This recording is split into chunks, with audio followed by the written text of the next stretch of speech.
All right.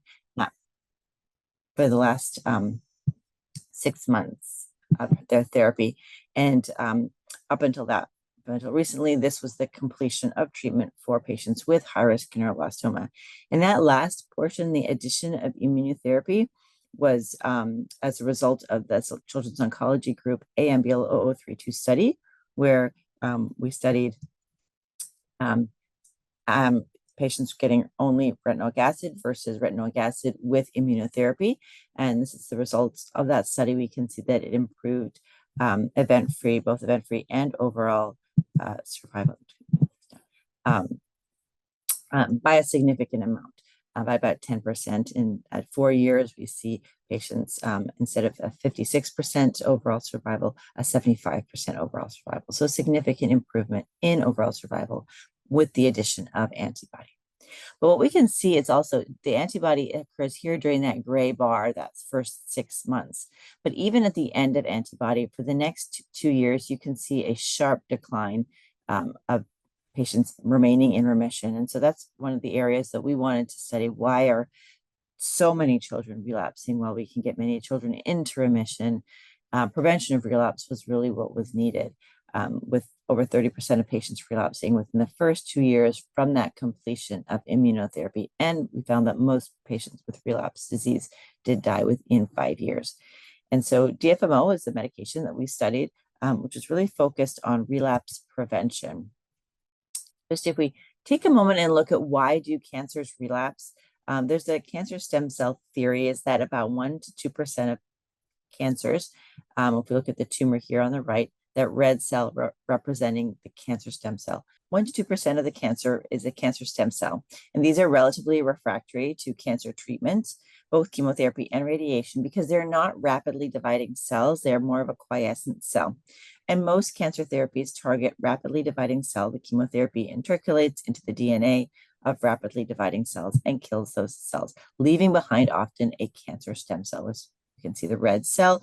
When those are left behind, they can cause the cancer to relapse. If we use therapy that targets the cancer stem cells and cancer stem cell pathways, we can often see tumors result in tumor shrinkage and tumor regression. So just one of those cells remaining is highly tumorigenic and can recapitulate the entire tumor. And so what do we know about cancer stem cells? When we look at cancer stem cells, they are cells that are very high in a protein called LIN28 on the orange side. They can cause oncogenesis, overgrowth, and transformation. If we can decrease the LIN28 in the cell, increase LET7, we reverse the cancer stem cell phenotype and the tumors then repress. Why is that important? Well, we found that the LIN28 LET7 axis was actually very important in neuroblastoma, and it's regulated by ornithine decarboxylase, or ODC, and MYC-N. MYC-N also is important in neuroblastoma. So one medication, DFMO, is a drug that irreversibly binds and inhibits ODC. Through inhibition of ODC, we see a decrease in polyamines, which are important for cell growth and division. And when DFMO blocks ODC, we see it suppress the LIN28, increase the LET7, just like we saw on the slide before, to reverse the cancer stem cell phenotype. And in increasing LET7, we also see a suppression of MYC-N, which helps to make the neuroblastoma less aggressive. When we studied this in the lab, we treated both 2 very aggressive neuroblastoma cell lines, BE2C and SMS-KCNR. And when we treated them with DFMO for 48 and 72 hours, and what we saw was the ODC, the target of the DFMO, decreased, but we also importantly saw LIN28 go down, and then MYC-N as well. And then the other proteins we see there are cancer stem cell markers, the SOX2, NANOG, CXCR4. These are cancer stem cell markers, and we see them all also decrease with the treatment of DFMO. So it's decreasing the very important cancer stem cell pathway, the LIN28 pathway. It decreases MYC-N, which is important in neuroblastoma, and also the cancer stem cell pathways. And that resulted in the cells going under senescence, which is a inhibition of cell growth and division. And we saw in 5 different neuroblastoma cell lines, as we treated them either for 48 hours or 72 hours, with an increasing of DFMO concentration, we saw an increase of senescence in all of the cell lines. And then again, in another assay, we look to see, can DFMO prevent neurosphere formation? So if we put one cell in every well and then follow to see if that cell is a cancer stem cell, it can form a neurosphere or a tumor basically in that cell, in that well. And we did that in 100 wells for each of the 5 different neuroblastoma cell lines. And we can see from the red down to the green, as you increase DFMO concentration, 0 is no DFMO, tumors are able to form. As we increase the DFMO concentration, those cancer stem cells are not able to form the tumors anymore, essentially not causing a relapse of the neuroblastoma in each of those wells because of the inhibition by DFMO. So that's what we looked at in the cell lines in the lab. We saw that DFMO, through inhibition of the ODC, decreased the polyamines, and it caused the cells to go under what we call G1 cell cycle arrest and senescence. They stopped growing. It restored that Lin28-Let7 balance, decreasing the cancer stem cell markers, and it suppressed the formation of tumors in the wells, resulting in a cytostatic response in neuroblastoma. So this is a very different than chemotherapy, where it's going to kill all of the cells. It's a different effect on cancer, but it's inhibiting the cancer stem cells and preventing a relapse or a formation of tumor. So we did our first phase 1, our first trial with DFMO was a phase 1 study. And this was again looking at, in phase 1 trials, we're looking to see the safety of dosing of this medication in children with active disease. So we're required in phase 1 to treat children with active neuroblastoma who have passed standard of care. We tested 4 different dose levels. Children were treated with DFMO for 21 days alone to look at the toxicity or side effects of DFMO, and then in combination with low-dose oral etoposide for 14 days of each cycle, of each 21-day cycle. We found that all doses that we tested between 500 and 1,500 milligrams per meter squared twice a day were safe without any dose-limiting toxicities.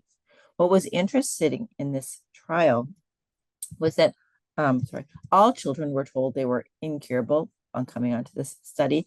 Each of these children had been given less than 6 months to live, but with DFMO alone, and then in combination with etoposide for 5 cycles, and then these kids all continued DFMO up to 2 years and never received any further therapy after that. And all of them were cured, all now more than 12 years since they started the DFMO. The 2 boys are in college and the girl is in high school right now.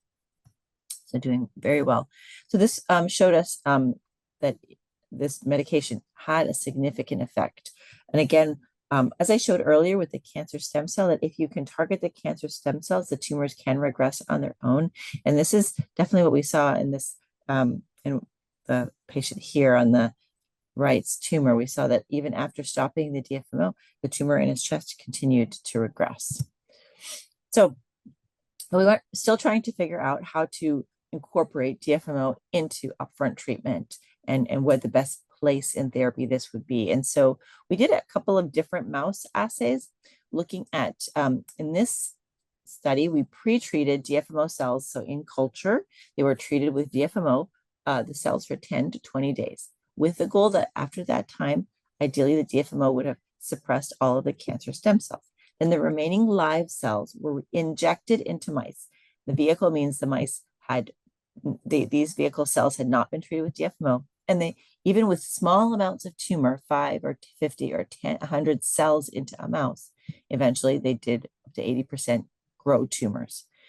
For mice that had been injected with cells that had been treated for DFMO for 10 days, about half of that were able to grow tumors. And after 20 days, very few of the mice were able to grow tumors. We saw that in both different cell lines, increasing survival in the mice, suggesting that really these, if you can pre-treat, remove the cancer stem cells, they're not able to relapse as easy.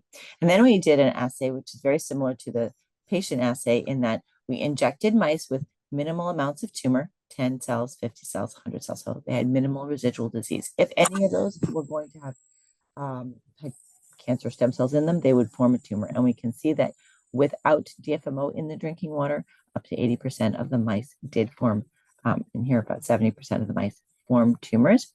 But for the same mice after injection were given DFMO in the drinking water, like a maintenance treatment of DFMO, we saw that very few, only 20% here to 40%, were able to relapse or form tumors, and showed that using DFMO as maintenance for these mice with minimal neuroblastoma present really decreased the rate of relapse in the mice. And so that led us to our phase 2 clinical trial for patients with high-risk neuroblastoma. And again, as I mentioned earlier, our treatment here is chemotherapy, surgery, transplant radiation, and then antibody and retinoic acid. And then, what I had shown earlier was that there was a really significant decrease in that first 2 years of patients relapsing. And so our thought was to then add DFMO here for 2 years as an oral medication to follow and see if we could prevent that sharp relapse rate. The primary endpoint for this study was to look at event-free survival after 2 years and overall survival after 2 years, as well as secondary, as well as safety. This is one of our little patients getting her very first dose of DFMO. So just a reminder here, what we're looking at is from the end. So the end of the gray bar is the time since the end of immunotherapy here, and the following 2 years. That was our control that we wanted to improve upon. What we found was that patients had, at 2 years, we had 85% of patients remaining in remission versus our historical control estimate, which was about 70%. And that 4-year survival also maintained out to 83%. And so one of the questions was, and we get this from many parents, so we are able to make this not quite a sharp decrease in that first 2 years, but are we just delaying the relapse? Would we see a sharp drop off after we stop DFMO? And we do not. We can see that even out to 10 years almost now, that the patients remain in remission. If they make it past that first 2 years, there are very few children who have relapsed post that 2-year time point. And so we do believe that 2 years of DFMO is enough, and we don't need to continue it further. Some patients would like to continue beyond the 2 years, but we really found that it's because of the straight line after that we're able to stop. And patients often ask, do MYC-N amplified patients or non-MYC-N amplified patients do better? And we found that they actually do very similar outcomes. While historically MYC-N amplified patients may have done worse than non-amplified, being on DFMO sort of equalizes the two, and that both do better on DFMO. MYC-N amplified maybe a little bit because they would have been lower, but it takes that out as a risk factor, and both patients do equally as well. We looked at overall survival. We saw at 2 years, 97% patients still alive at 2 years and 95% at 4 years. And so we do feel that this was the curve that struck both us and the FDA the most, that to see that high level of children with high-risk neuroblastoma surviving was impressive. And so then we worked with the FDA to look for a fit-for-purpose external control. A single-arm study is not enough without a solid historical control for drug approval in the United States. And so what was very interesting was that we did have a very good fit-for-purpose external control, in that most patients who had enrolled onto the DFMO trial had also just completed the AMBL0032 antibody study following standard of care AMBL0032, and then went on to receive DFMO. So we were able to receive this database from the Children's Oncology Group and compare patients from this study who received DFMO versus those same patients who had been treated identically on that study but did not receive DFMO.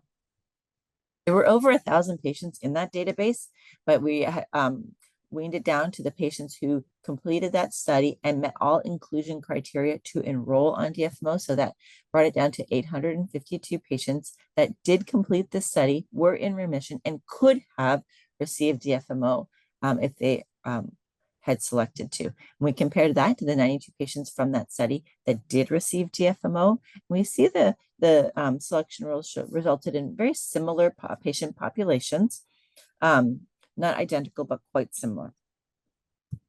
And then the statisticians then looked at a comparison of those two, and we showed that it does confirm what we had expected to see, that their 4-year event-free survival was 84% for patients who received DFMO and 72% for patients who did not. And the overall survival was 96% of patients who really did receive DFMO and 84% of patients alive who did not receive DFMO. So a significant 12% increase in children alive versus not alive allowed us to work very closely with the FDA to see, could we move this forward? Some of the side effects for DFMO, looking at 360 patients here who had received DFMO, we see hearing loss as the main toxicity. It's a reversible hearing loss, although not reversible in every patient. It's something that's important to monitor because it's not just high frequency hearing loss like chemotherapy, but it's in all speech ranges that the hearing will decrease. And so if this does occur, it is dose dependent. We can hold the medicine, allow it to reverse, and start treat patients with a lower dose. We see this more common in the higher dose of the DFMO that we use for brain tumors versus the neuroblastoma we see in about 5 to 10%. Some of the others you can see are reporting every toxicity that occurs in children for the 2 years they're on DFMO. So fever, pneumonia, diarrhea may or may not be related to the DFMO. It seems it occurs in children over 2 years time period. They're treated with antibiotics and resolved and continue on the same dose of DFMO without necessarily the toxicity recurring. So, so to really move towards FDA approval, we needed to do one further step, and this was propensity score matching. And so propensity score matching is identifying a patient in our patient population that matches exactly by all risk criteria the patients in the control database. It reduces bias when comparing patients from different data sources. It matches individuals based on a score to optimize the similarity of the two groups. It also balances the covariates between a treated and a control patient and reduces confounding factors. So here's what we finalized. We determined 11 factors for high-risk neuroblastoma that were could potentially result in a different outcome for a patient. Patients were matched identically for MIC-N and then by the score dependent on the remainder. And so if a patient had a score of 0.82, we found 3 patients with patients that had scores very similar and pulled those out. Because 90 patients were eligible for the propensity score match analysis, we selected 270, so 3 patients to our 1 patient to look at event-free and overall survival on matched groups. When we look at the patient characteristics based on matched groups, they're almost identical, so they really match well.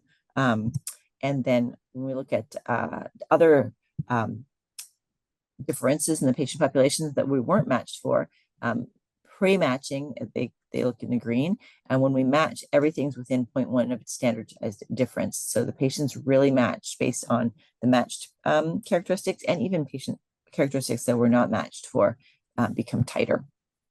And so when we look at this, we see the propensity score match confirms we have an increase in event-free survival, again, 84% versus 73%, and significant improvement in overall survival for children with high-risk neuroblastoma, again, 96% overall survival out 4 years, which really continues straight across. We did multiple, I'm not going to go into this because we started a little bit late, but DFMO analyses. These are all 3 different publications, which we can share those publications with anyone interested in reading them. But all of the analyses and different subcohorts and all show very similar improvement in both overall survival and event-free survival for the addition of DFMO. And again, these are other sensitivity analyses that were done. The FDA required significant rigor and hundreds of analyses to look in. When we look at every different type of analysis, if it's on the right side, it favors the DFMO shows improvement versus on the left side. And all of these favor event-free survival and overall survival. So the FDA finally approved DFMO on December 13th of 2023 in the US. The name of the medication here is iwilfin, and it's really named after the children. Will was one of the little boy on the phase 1 clinical trial who's now in college today, and Finn is the nephew of one of the people working at US WorldMeds who really helped champion and move this forward. Having a pharmaceutical company work with us for neuroblastoma is a challenge. It's not a very profitable disease with only 700 children in the US. So we're really thankful to US WorldMeds to help us move this through the FDA to approval so that all children now can have access to DFMO. And so it's really named after the kids, iWilfin, with the indication for patients with high-risk neuroblastoma after immunotherapy to prevent relapse. In conclusion, DFMO is cytostatic and targets the cancer stem cells, inhibiting tumor formation both in our in vitro and in vivo model, and preventing relapse and increasing survival in children with high-risk neuroblastoma. We do have many clinical trials still open. Patients are coming to the United States still for access to DFMO, but we are trying to work with many countries to have DFMO approved. It is approved in Australia, in UK, and Switzerland, and I believe in Israel. I'm not quite sure, but we're working. Patients are able to come to the US to have access through our expanded access protocol, NMTRC 006B, for any patients with LIN28 or MICN expressing tumors. That study is continuing ongoing. We are looking at 014. We have a clinical trial where we are looking at comparing the standard DFMO dose versus high dose DFMO to see if we can improve that reduction in event-free survival even further. We have a randomized clinical trial right now also looking at DFMO during immunotherapy, because we know that there are still 14% of children that relapse during that 6 months of immunotherapy and cisretinoic acid. So patients are randomized to either receive the antibody standard of care or antibody retinoic acid and DFMO. And then at the end of that study, at the end of the 6 month, all patients receive DFMO for 2 years. So that's another trial that's ongoing.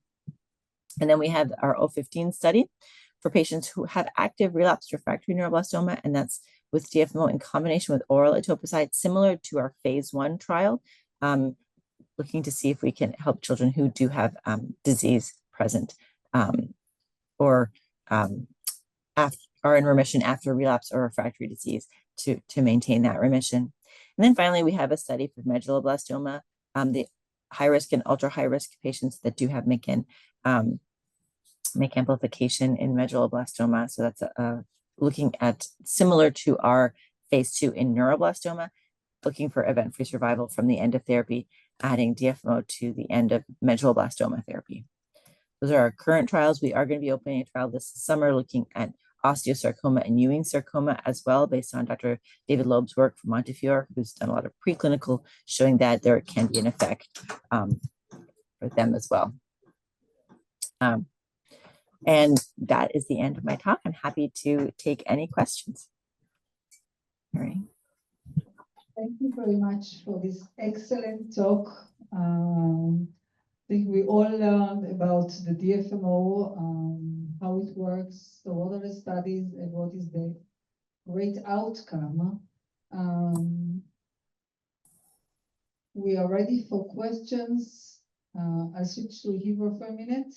מי רוצה לשאול שאלה, אנחנו נתרגם, יכול לשאול לבד, אבל זה המקום לשאול את השאלות. Professor Sholler, my name is Professor Sholler. Thank you very much for your great lecture. My name is Dalia Waldman. I'm a pediatric oncologist from the Shiva Medical Center. And I would like to ask you regarding the medicine, is it possible for children from Israel to enter a study in the US, children with relapsed neuroblastoma or children with on maintenance who completed the high-risk neuroblastoma study? Yes, it is possible for children to come to the US for the study. Children are required to come 5 times during the 2 years. So for children are international patients, they come, they're able to enroll on study. We work often with the doctors in the home countries to be able to do all of the workup at home prior, the scans, there is a bone marrow study entry, that's the only one there, and then blood work. If they can do it in their home country, then they can bring those results. We work with the doctors and we are able to enroll them, and we are able to give a 3-month supply at first. They go home. They do need to be seen monthly with their home doctor and communicate with us just the physical exam, vitals, and blood work. for the required reporting we need to do to the FDA. And then at 3 months, there is another time for the scans that can be done at home, as long as they bring the disc with them. And then they come back, we give another 3 months supply. And in that first 6 months is usually if there are going to be any toxicities, we would identify them. So that's why we have to see them a little bit more closely at first. Then at that 6 month visit, we can give them a 6 month supply to get them to a year. And then at a year, we give another 6 month supply to get them to a year and a half. And then a year and a half, we give them another 6 months. So the required visits are the visits where we dispense DFMO, is when the FDA says we're required to see the patients. Otherwise, we work very closely with the home doctors to do the in-between visits in their home country. So it's at study entry at 3 months, 6 months, a year, and a year and a half are the visits here. Once families land here, we have a taxi to pick them up, bring them to the Ronald McDonald House. They stay at the Ronald McDonald House for free. We shuttle them to the hospital. It's usually just a couple of days visit, and then we get them back to the airport. So once they land, everything is taken care of here. But it is still a bit of a travel for the family, unfortunately. Thank you. I have experience with 2 patients, one some years ago, another one 2 years ago, 1 year ago, and it worked very well. Okay. Any other questions?